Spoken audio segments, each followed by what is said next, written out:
Ah, there you are. Feels like it's been 10 months down to the day since I've seen you. Yeah, I know it's only been a week, but still. Oh, this? It's a blood orange tea. Did you want some? Oh, no, there's no blood in it. I brought some from home. I'm kidding. I'm kidding. It's really just tea. Well, contrary to popular belief, yes, vampires can still eat and drink normal food.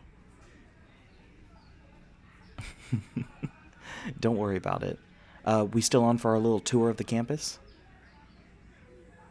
Excellent. Oh, you're ready right now. Okay, let me bring my tea with me.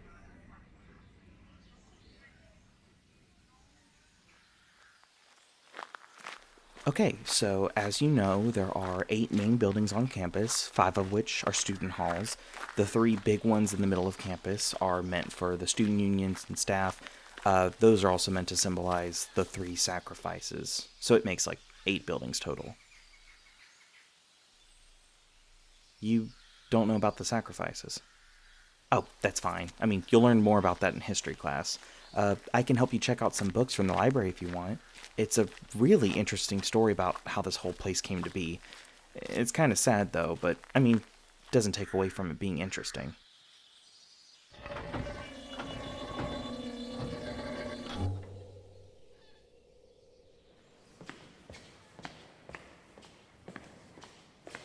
This is the Alchemy Hall. You can use the labs over here to learn about ancient magics and mixology. Nowadays, you can just channel energy with tokens and physical objects. Higher level magic users learn how to use their own body as like a vessel for the energy and can do magic hands free.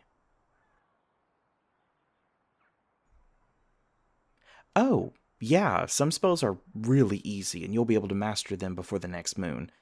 If I can ask, how long have you been able to cast magic outwards into the world? A whole year? How come you're just now coming to the school? Oh, you thought it was all like sheer luck. And manifesting. What's that?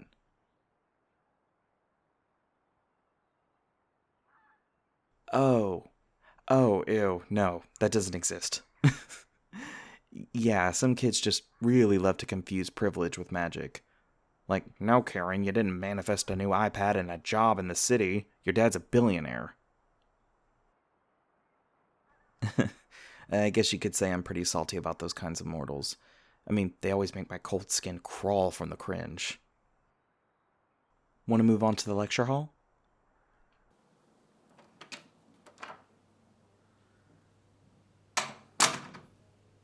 And here we are. We usually reserve those back, like really big rooms with the chandeliers for when we have guest speakers, and we use these main rooms over here for the classes that regard practical uses of your skills, how to function when you move to Arden, how to get an apartment, how the government works, the local flora and fauna, etc. Oh, yeah, we get plenty of transplants from Earth. A lot of people moved from here back to Earth a few decades ago to try to assimilate in with human culture. And then they realized how unnecessarily complicated and harsh the mortal world is. Mm hmm. Overrun by greed and corruption. Arden isn't a perfect utopia. I mean, not by a long shot, but compared to our sister realm, we're eons ahead in the areas of compassion and kindness and universal healthcare. We've had our own wars and struggles, but none have been as devoid of empathy as the ones on Earth. I mean, well, the unfortunate wars that we had were probably the worst, and that puts all other battles to shame, but we learned from our mistakes and tried to better the land that we were gifted from the Eight.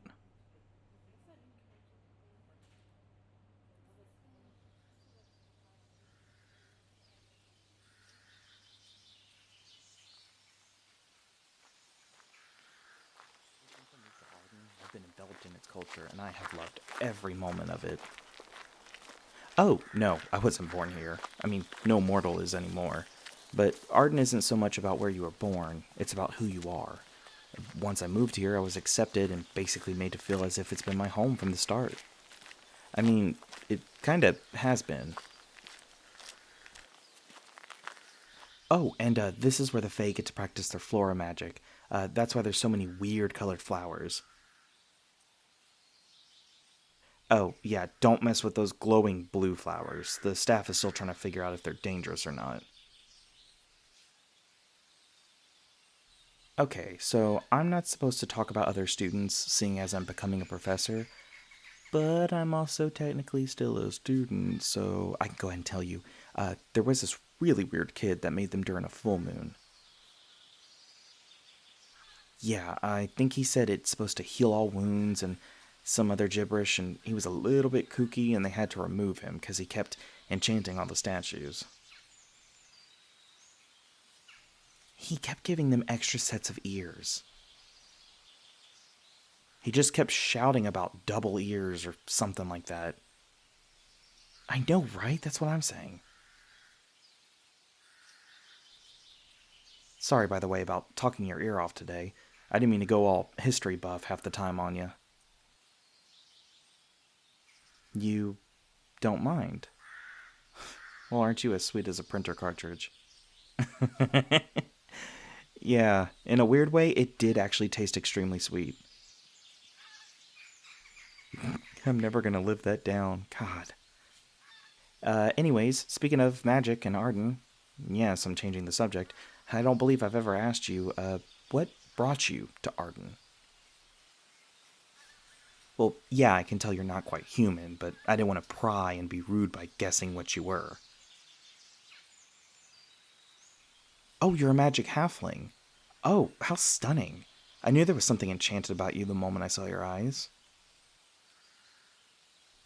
Oh, I know to you they may seem normal by human standards, but to my vampiric eyes they seem quite dazzling. It's like almost as if there's a pearlescent powder swirling in the color of them.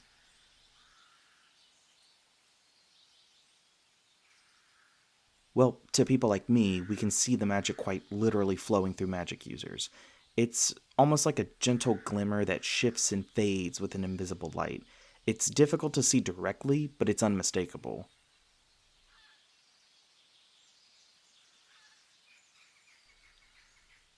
Well, it was just hard to see through my glasses. Oh, no, I don't need these glasses. I can see just fine.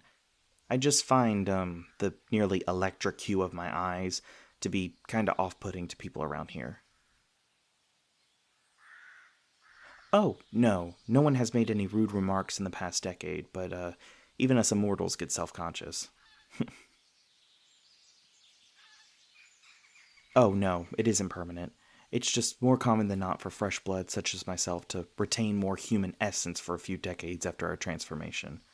It usually takes anywhere from 1 to 200 years for everything to kind of settle down.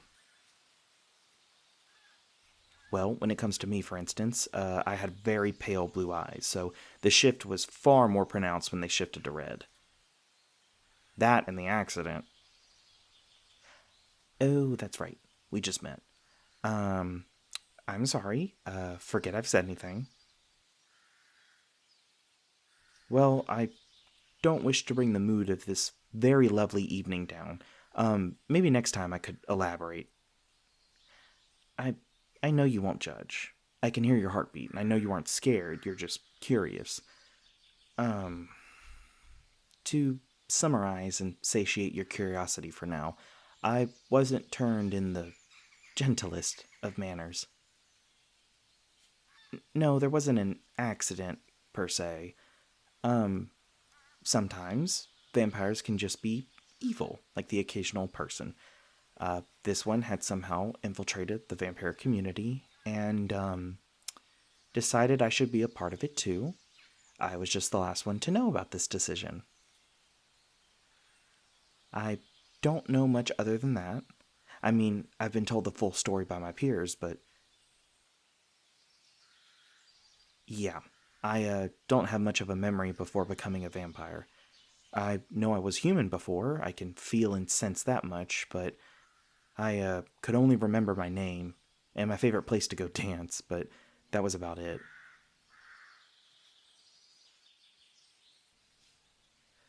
Well, sometimes when a vampire, or any other for that matter, is turned into an other, In an extremely sudden or violent way, it can cause hiccups in their memory. Some people call it getting tangled. They're referring to like the spirit getting tangled, like there being a knot in the soul. And that knot presents itself as memory loss. I'm one of the unfortunate rare cases of near total memory loss. Oh, don't look so sad. I promise, I'm fine. I was turned over like 100 years ago. I'm much more adjusted to the lifestyle now than I was then. Like anyone would be. Yeah, I promise, I'm okay. I have very close friends who've tried to help me gain my memories back, but with how bountiful of a life I've currently lived, I feel at peace with letting go of my past life.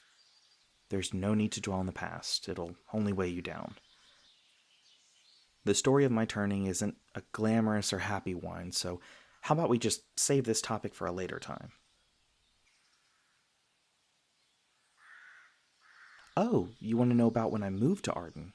Oh, that's a way more happy story. It actually started. Oh, um, well, that's my cue. I've got a divination class to catch. Oh, no, this one I actually get to teach. I'm shadowing the headmaster of divination. I get to teach some beginner witches how to find small objects. We have a practice day of finding keys. I get to teach some beginner witches how to find small objects. We're finding keys. Yeah, it's actually a lot of fun. I get the staff to join in. They put the room keys in a small bag, we mix them up, and the students have to use what they've learned to describe what the key looks like without seeing it, and then go open the door it unlocks. Oh, feel free to come by if you'd like to watch. It's always fun to have an extra couple hands on deck to help set it all up. Well, I guess I'll be seeing you. Feel free to message me anytime you want to catch up. Maybe we could go grab coffee or something. Wonderful. Okay, bye.